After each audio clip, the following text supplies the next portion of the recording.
Amém. Vamos abrir a palavra do Senhor, irmãos, Hebreus, capítulo 11, para a exposição das Sagradas Escrituras. Hebreus, capítulo 11, nós vamos fazer a leitura do verso 1 até o verso 7, do versículo 1 ao versículo 7. Hebreus, capítulo 11, do versículo 1 ao versículo 7.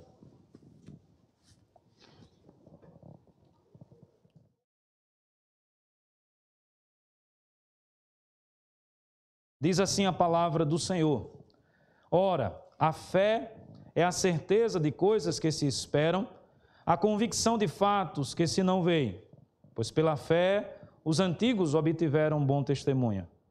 Pela fé entendemos que foi o universo formado pela palavra de Deus, de maneira que o visível veio a existir das coisas que não aparecem. Pela fé, Abel ofereceu a Deus mais excelente sacrifício do que Caim, pelo qual obteve testemunho de ser justo, tendo a aprovação de Deus quanto às suas ofertas. Por meio dela também, mesmo depois de morto, ainda fala. Pela fé, Enoque foi trasladado para não ver a morte. Não foi achado porque Deus o trasladara, pois antes da sua trasladação obteve testemunho de haver agradado a Deus. De fato, sem fé é impossível agradar a Deus, porquanto é necessário que aquele que se aproxima de Deus creia que Ele existe e que se torna galardoador dos que o buscam. Pela fé, Noé, divinamente instruído acerca de acontecimentos que ainda não se viam, e sendo temente a Deus, aparelhou uma arca para a salvação de sua casa, pela qual condenou o mundo e se tornou herdeiro da justiça que vem da fé. Vamos orar? Senhor nosso Deus e Pai bendito, Tua palavra acaba de ser lida, aqui está o Teu povo. Minha oração, a nossa oração nesse instante, é que Tu possas, ó Deus, nos instruir e falar conosco. Que as palavras dos meus lábios e o meditar do meu coração sejam agradáveis na Tua presença. Em nome do Senhor Jesus. Amém. Amém. Meus amados irmãos, a fé, e eu digo fé do ponto de vista genérico, é algo que acompanha a humanidade, talvez no decorrer de toda a sua história. Nos nossos dias, ainda enxergamos muitos fenômenos relacionados a esse ponto, a esse tema da vida que é tão importante, que é a fé. Enxergamos nitidamente um forte mercado da fé. Enxergamos também uma crescente falta de fé, seja na nossa sociedade, sejam em outras sociedades, em outros lugares também.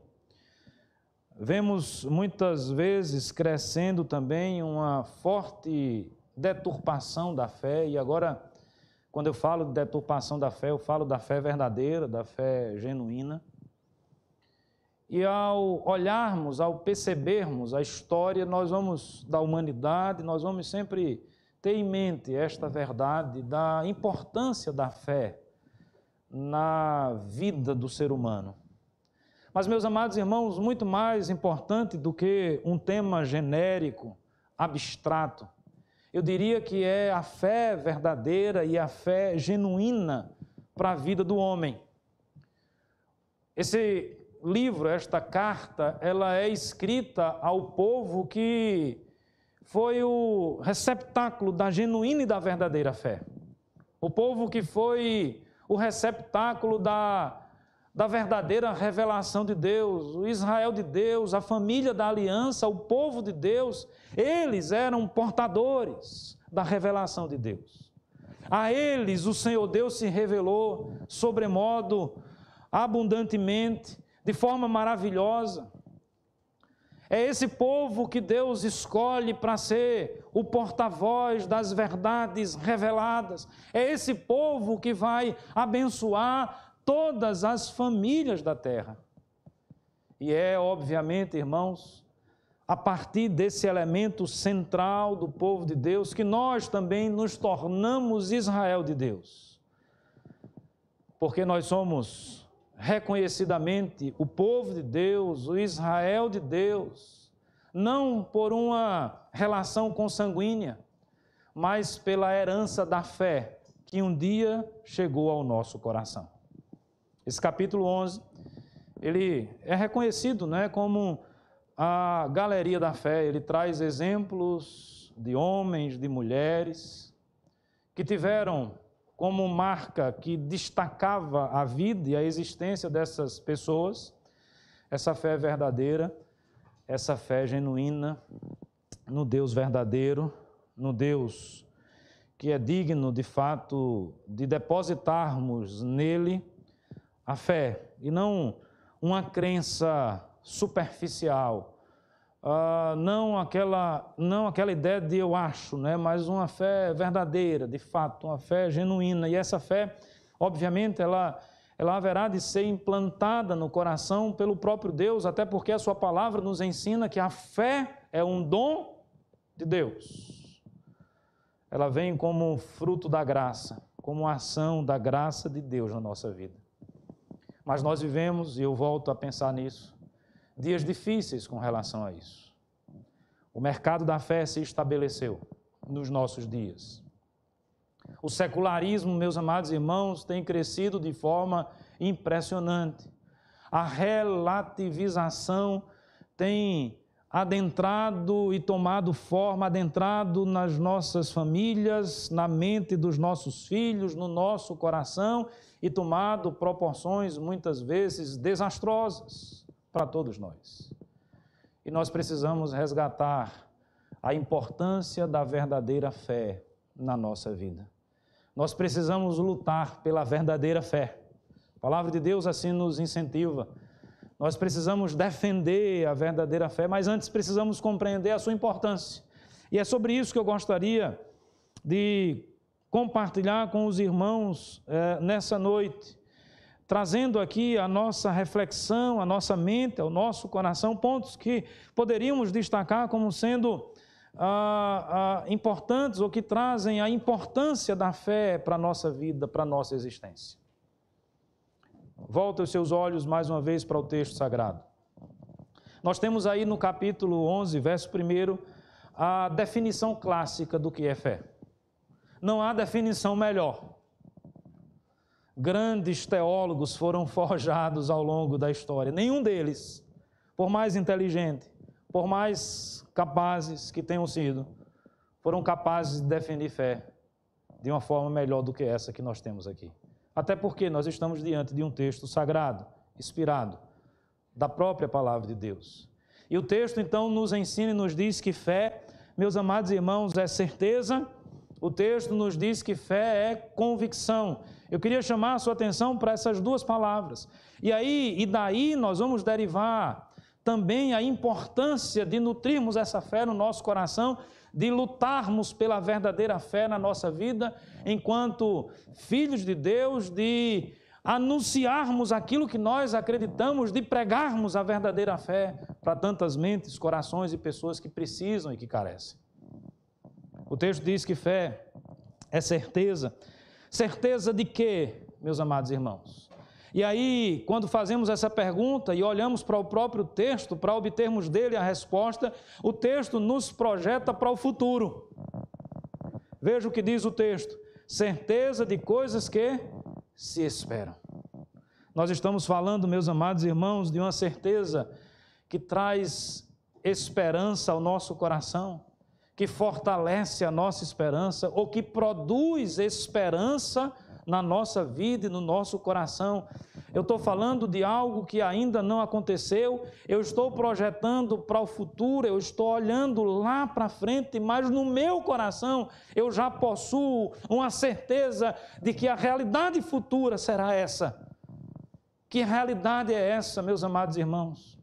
Nós podemos falar de muitas promessas de Deus, nós poderíamos falar de muitas realidades apresentadas pela palavra de Deus, mas talvez a mais cara para todos nós, a mais importante para todos nós, seja a certeza de que um dia o Senhor e Salvador Jesus Cristo vai voltar para buscar a sua igreja e que nós estaremos na sua presença. Louvado seja Deus por isso. Essa esperança precisa ser viva na nossa mente e no nosso coração. Sabe por quê, irmãos? Porque nesse mercado da fé, nesse turbilhão dessa vida que nós passamos aqui, muitas vezes as tempestades, as aflições, os dilemas internos, as crises existenciais, tentam nos desviar do foco, tentam fazer com que deixemos de olhar para aquele que é o autor e consumador da nossa fé. Mas o que o texto nos ensina é que fé é certeza. Na fé não há espaço para dúvida. Na fé não há nenhum espaço para tergiversar sobre qualquer coisa. Certeza é certeza. E ponto final.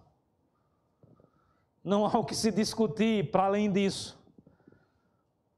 O texto, então, quando projeta essa realidade para frente, ela vai encher, ou ele vai encher o nosso coração, a nossa mente de uma esperança que não pode ser destruída, de uma esperança que não pode ser eliminada. E aí a palavra de Deus vai agir no nosso coração, o próprio Deus vai agir no nosso coração, o Espírito Santo do Senhor vai alimentando essa fé no nosso coração, e nós haveremos, meus amados irmãos, de perseverar até o fim, porque a perseverança dos santos é uma realidade na nossa vida, a partir do momento que nós temos certeza do nosso futuro. Talvez nós não saibamos os detalhes. Aqui na igreja, por exemplo, temos o sonho, o desejo desse ano começar a construir o nosso templo, aqui em cima da casa. Temos um espaço melhor, vislumbramos a igreja crescendo, vislumbramos o rebanho aumentando, mas nós não sabemos se de fato tudo isso vai acontecer no tempo que nós almejamos, no tempo que nós desejamos. Eu posso não saber desse detalhe. Você pode não saber de outros detalhes da sua vida. Mas uma coisa nós podemos ter certeza no nosso coração: Cristo vai voltar para buscar a sua igreja. Dentre outras verdades contidas na palavra do Senhor. E por que nós temos essa certeza? Porque nós temos fé. E é na certeza daquilo que não aconteceu ainda, é na certeza que produz esperança, que nós vencemos as agruras da vida, que nós enfrentamos as tempestades da vida, que nós não nos deixamos abater pelas circunstâncias, como nós cantamos, né? Não olho as circunstâncias. Não, não, não. Olha o seu amor, teu grande amor. Não é assim? Mais ou menos assim. Não sei se eu estou lembrando da letra desse cântico que nós cantamos, que nós falamos. Lembra-se daquele episódio do apóstolo Pedro, andando sobre as águas, um feito incrível. Os irmãos concordam comigo. Quem aqui haveria de conseguir fazer aquilo que ele fez? Mas num dado momento ele olha para as circunstâncias, perde o foco para o autor e consumador, para aquele que diz: venha. Você pode vir, Pedro. Venha ao meu encontro, eu estou andando sobre as águas e você também pode andar sobre as águas. No momento em que a dúvida invade o nosso coração, a certeza sai. Quando a certeza sai, meus amados irmãos, nós perdemos a esperança, nós nos enfraquecemos. Eu queria deixar isso aqui claro para nós, para a nossa reflexão sobre a importância da fé na nossa vida. Nós olhamos, irmãos, a história da igreja, nós não temos tempo para detalhes, não é? Desde a patrística, desde os primeiros pais, desde aqueles que ainda foram contemporâneos dos apóstolos. Podemos saltar aí para os pré-reformadores, para os reformadores. Podemos chegar no Brasil, os primeiros missionários que aqui chegaram, levando, ou trazendo, melhor dizendo, a palavra do Evangelho. Quantas lutas esses homens sofreram. Muitos foram martirizados, queimados, vivos, crucificados, decapitados. Enfrentaram doenças, pestes, a ausência do conforto da família, mas em nenhum momento eles tergiversaram sobre o alvo final de suas vidas. É por isso que o sangue dos mártires se tornou a semente do Evangelho, a semente da igreja, melhor dizendo, porque a fé desses homens era tão impressionante, a convicção, a certeza era tão impressionante, que nada poderia demover da sua mente, do seu coração, essa esperança, essa certeza futura de que eles estariam na presença do Senhor Jesus. O texto continua nos falando, irmãos, e ele usa então aqui uma outra palavra, convicção. Se sobre a certeza, o texto projeta para o futuro, certeza de quê? De coisas que se esperam, esperança, projeção de futuro. Agora o texto fala de convicção. Convicção de quê? De fatos. E aí, são coisas reais. A nossa fé não é algo que é forjado em situações irreais, imaginárias. Não, meus amados irmãos. Obviamente que, enquanto cristão, eu não vou aqui querer ser cartesiano e imaginar que tudo passa pela razão. Talvez não siga também, sei lá, tem um filósofo, se eu não estiver enganado, Blaise Pascal é século XIV, me foge agora com exatidão o período histórico, o recorte histórico, jansenista, né? Alguém que tinha uma mente brilhante, morreu muito cedo e eu acho que é dele aquela frase que se tornou bastante conhecida, há razões no coração, há razões que o próprio coração desconhece. É alguma coisa assim, me foge a frase com exatidão. Há razões no próprio coração que o coração desconhece, na perspectiva de que ele defendia isso, né? É possível abstrair alguma coisa, é possível compreender, é possível entender, é possível conhecer sem necessariamente cairmos na razão pura, kantiana, cartesiana. Mas talvez aí seja uma coisa também muito de coração, né? E aí a palavra de Deus diz que o coração do homem é enganoso. Eu parto da ideia, do princípio, que de fato é possível conhecer, e esse conhecimento nós não vamos puxar de dentro do nosso coração. Esse é um conhecimento que nos foi revelado pelo próprio Deus. E nós temos fatos históricos. E cada um desses fatos históricos vão corroborar a nossa fé, de modo que fé não é um salto no escuro, não é andar sobre uma areia movediça. Fé é convicção de fatos. A gente usa aqui uma expressão, né, contra fatos não há argumentos. Até pode existir argumentos, mas que é um fato e ponto final. Que Jesus veio ao mundo é um fato. Que o Verbo se fez carne e habitou entre nós e tabernaculou entre nós é um fato. Que o Senhor Jesus é a ressurreição e a vida é um fato. Que Ele venceu a morte é um fato. Que Ele foi crucificado é um fato. Que Ele se entregou por nós, esta é a realidade, este é o acontecimento histórico, que Ele fez tudo isso por amor, para que eu e você tivéssemos a vida eterna, é um fato, mas nós só vamos enxergar isso com convicção, se no nosso coração existir fé. Sem fé, nós não atingimos essa verdade.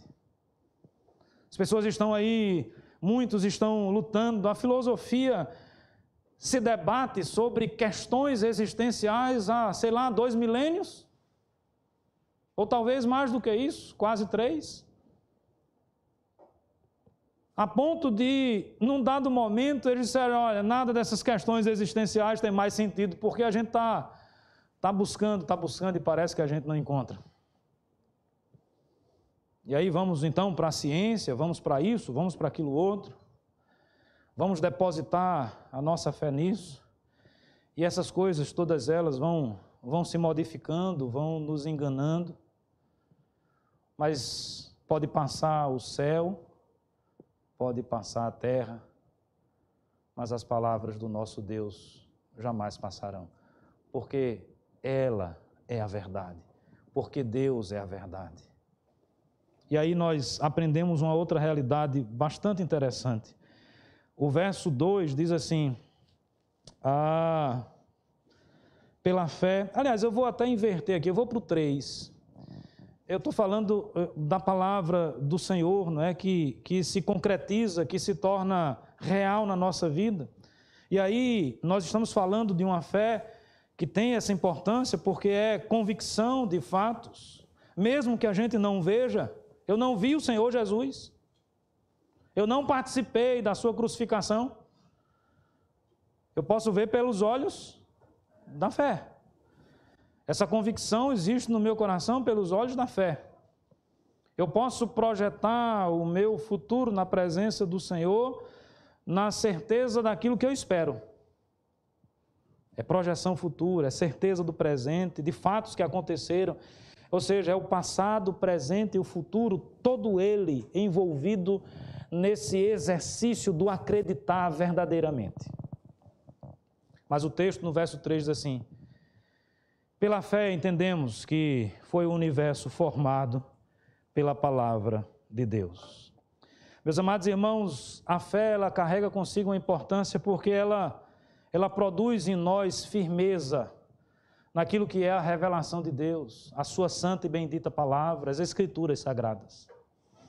Eu pergunto aos irmãos aí que estão passando e passaram pelas universidades, fizeram os mais variados cursos, gostam de ler, gostam de estudar.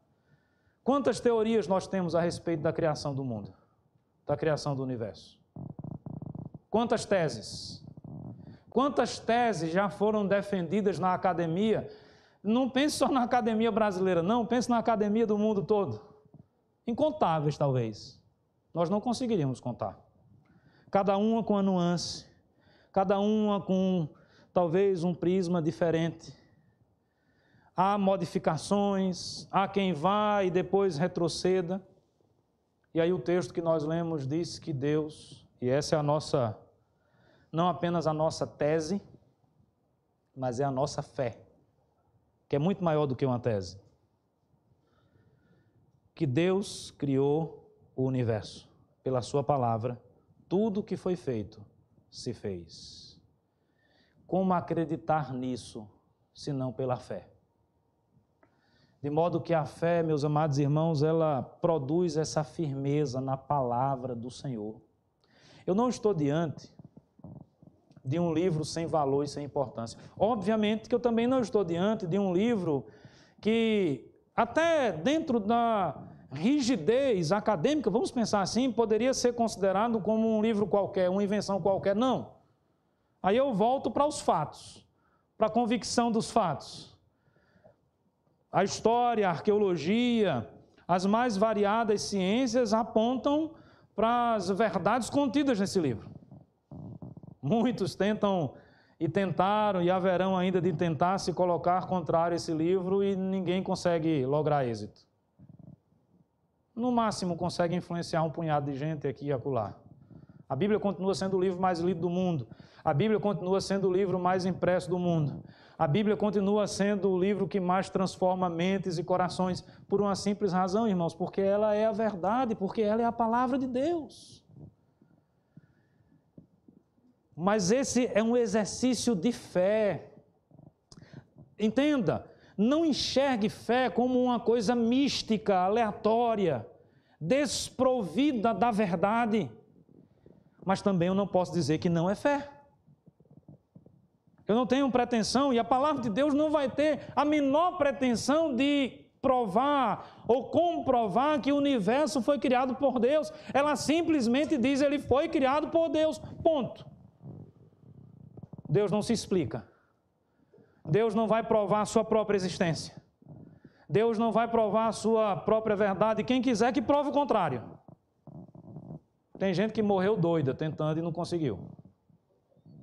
E muitos outros vão continuar morrendo doidos, não vão conseguir. Pode ter certeza disso. Aí a gente pula para o verso 7. Mais uma prova desse fortalecimento na palavra que a fé produz no nosso coração. O texto vai falar de um personagem chamado Noé. Todos nós conhecemos. Eu não sei se vocês já pararam para pensar um pouco, entrar na história, refletir a história. Eu vejo Noé de fato como um homem de uma fé impressionante. Veja, ele está no meio de uma terra árida, onde não tem nenhum grande rio, um grande estaleiro, e ele então começa a construir um barco de proporções impressionantes para aquele tempo. Não é assim, irmãos, que a palavra de Deus nos diz? Verso 7. Pela fé, Noé, divinamente instruído acerca de acontecimentos que ainda não se viam, olha aí a esperança, a projeção lá para frente. E sendo temente a Deus, aparelhou uma arca para a salvação de sua casa, pela qual condenou o mundo e se tornou herdeiro da justiça que vem da fé. Noé fez tudo aquilo porque ele tinha fé. Fé em quê? Na palavra de Deus. Qual foi a palavra de Deus? Faz uma arca, porque vai vir um dilúvio. Quem não tiver na arca vai morrer. Simples assim. Não tenho o que inventar. Eu não tenho como falar, florear. Essa é a palavra. A palavra de Deus vai ao encontro de Noé e diz, faz uma arca, eu vou destruir. Eu estou, uma linguagem antropomórfica, não é? Arrependido de ter criado essas pessoas. O pecado tomou uma proporção impressionante. Constrói uma arca. Eu vou mandar dilúvio, mas pela graça a família da aliança será preservada. Sempre graça, viu, irmãos? Noé também era um homem pecador. A diferença é a fé. Mas é sempre graça porque até essa fé é dada por Deus. É Deus quem nos presenteia com esse dom maravilhoso e bendito. Então veja, você já imaginou um homem numa idade relativamente avançada? Vamos pensar, sei lá, vamos para o nosso estado, vamos para Alagoas. Vamos pensar aí no mapa de Alagoas, sei lá, no meiozinho do sertão. Vamos pensar em Santana do Ipanema. Não sei quantos aqui conhecem Santana do Ipanema. Imagine que agora chega alguém lá em Santana do Ipanema e começa a construir um navio, um barco de proporções gigantescas. No meio do sertão, não tem água. Veja, não tem água que justifique a criação desse barco. Não tem, a demanda para o barco não existe. Ele vai fazer o que com esse barco em Santana do Ipanema, em Arapiraca, em Palmeira dos Índios, no Alto Sertão da Paraíba, de Pernambuco? O que é que ele vai fazer com esse barco? Eu não tenho dúvida que enquanto Noé construía aquele barco, vem as pressões, a coerção dos que não acreditam na palavra de Deus. Os antigos ateus, os antigos agnósticos, os antigos politeístas que acreditavam em tantas coisas. Como o homem é fácil, né, irmãos, de acreditar em tanta coisa. Há quem acredite que o homem veio do nada, foi evoluindo e surgiu de repente. Eu gosto sempre de pensar que é preciso ter muito mais fé para acreditar nisso do que acreditar que Deus criou, ou que Deus existe. Lembre-se daquela ilustração que eu fugiu o nome agora, do Adalto, né, do bolo de chocolate. Lembra dela, não?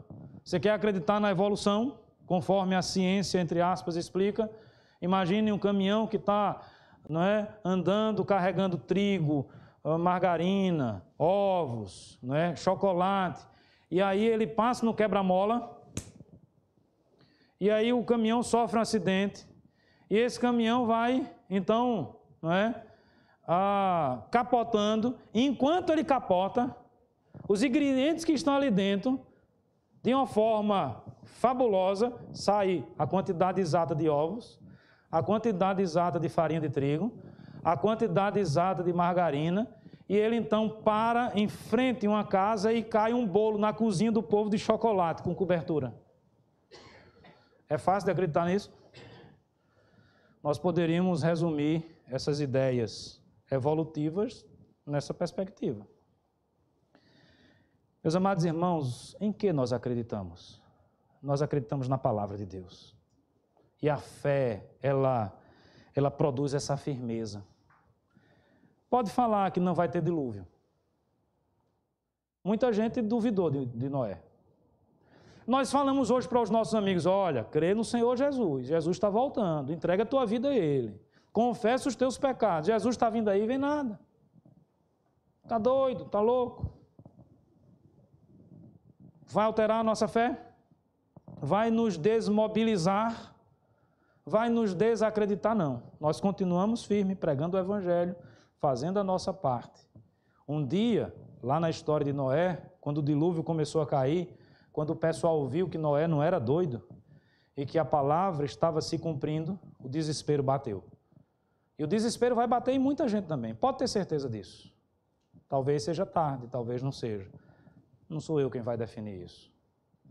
O que eu posso dizer para os irmãos nessa noite é que um dia todo joelho se dobrará e confessará que o Senhor Jesus é o Deus Todo-Poderoso. Eu fecho a minha fala, meus amados irmãos, mostrando a importância da fé. Ela produz o bom testemunho. É a fé sendo colocada em prática, a ação, não apenas a teoria. Abel ofereceu a Deus mais excelente sacrifício do que Caim, pelo qual obteve o quê?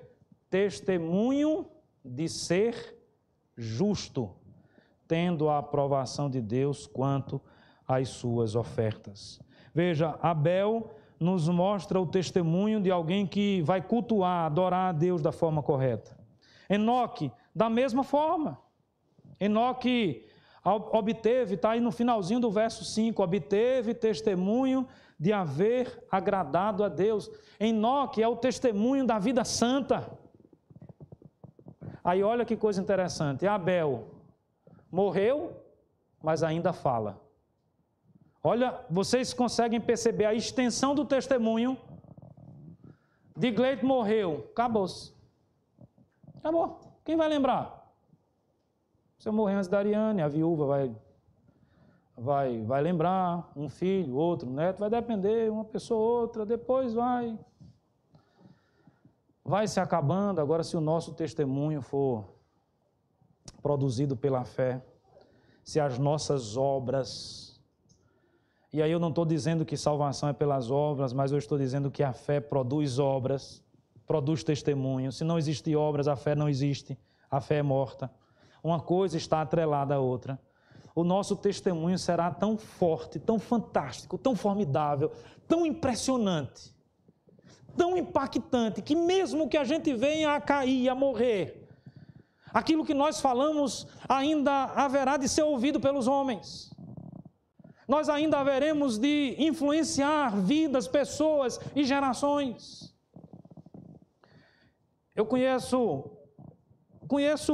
pessoalmente muito pouco, 2 pastores, eu não vou dizer o nome, que eu não tive o privilégio de ser pastoreados por eles, de ter estudado enquanto eles estavam no seminário. Mas são homens que eu admiro de uma forma impressionante. Sabe por quê? Porque eu conheci os seus discípulos. Eu conheci a geração de pastores que foram formados por eles. Homens impressionantes. Posso citar o nome, não há nenhuma dificuldade nisso. Quando eu cheguei no SPN, no seminário, 1997, 98, o reverendo Francisco Leonardo não estava mais lá. Mas até hoje se fala do reverendo Francisco Leonardo. Está vivo ainda, bem velhinho. Foi diretor por muitos anos daquele seminário. Formou uma geração de pastores impressionantes. Um dia Deus vai o chamar para a glória, mas o seu testemunho ainda vai repercutir por muito tempo. Um outro pastor, a quem honro também, não tive o privilégio de estar próximo, muito próximo, reverendo Franklin, pastor da primeira igreja presbiteriana de Aracaju, um servo de Deus. Estudei com muitos pastores que foram ovelhas dele. Eu o admiro pelos seus discípulos. Luta hoje contra um câncer raro. Deu uma palavra no último encontro que nós tivemos em Aracaju de pastores impressionante. Aquela palavra que revigora a fé. Um dia Deus vai o chamar para a glória. Mas o seu testemunho continuará repercutindo por gerações. E eu, e você, e o nosso testemunho. Meus amados irmãos, a fé tem que ocupar um lugar especial na minha vida e na sua vida. Ela é extremamente importante.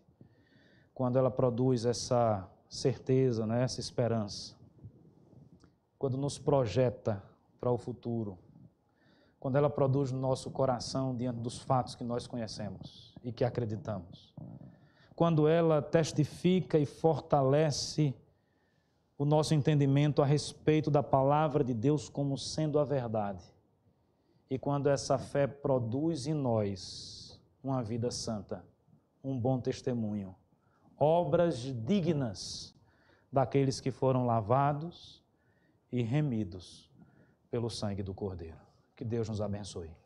Amém. Vamos orar. Senhor nosso Deus e Pai bendito, reconhecemos, ó Pai, diante do Senhor as nossas debilidades, as nossas incapacidades. Quantas e quantas vezes, ó Deus, falhamos. Mas nós clamamos e pedimos nesse instante, ó Deus, reaviva o dom da fé no nosso coração. Fortalece, aumenta, ó Deus, que a certeza, que a esperança no futuro seja renovada a cada dia na nossa vida. Que as nossas convicções a respeito de tudo aquilo que Cristo fez, dos fatos que aconteceram, sejam cada vez mais fortificados no nosso coração. Ó meu Deus, que nós possamos amar a Tua palavra, Senhor. Que nós possamos ter essa palavra como lâmpada para os nossos pés, como luz para o nosso caminhar. Ó Deus Santo, mais uma vez nos arrependemos na Tua presença e pedimos, ó Pai, nos ajuda a demonstrarmos na nossa vida um bom testemunho, frutos dignos de quem de fato se arrependeu e quer seguir a Cristo. Nos faz, Senhor, a cada dia mais parecidos com o Senhor Jesus. Essa é a oração que nós a Ti fazemos. Em nome do Senhor Jesus. Amém. Amém. Irmãos, vamos ficar em pé?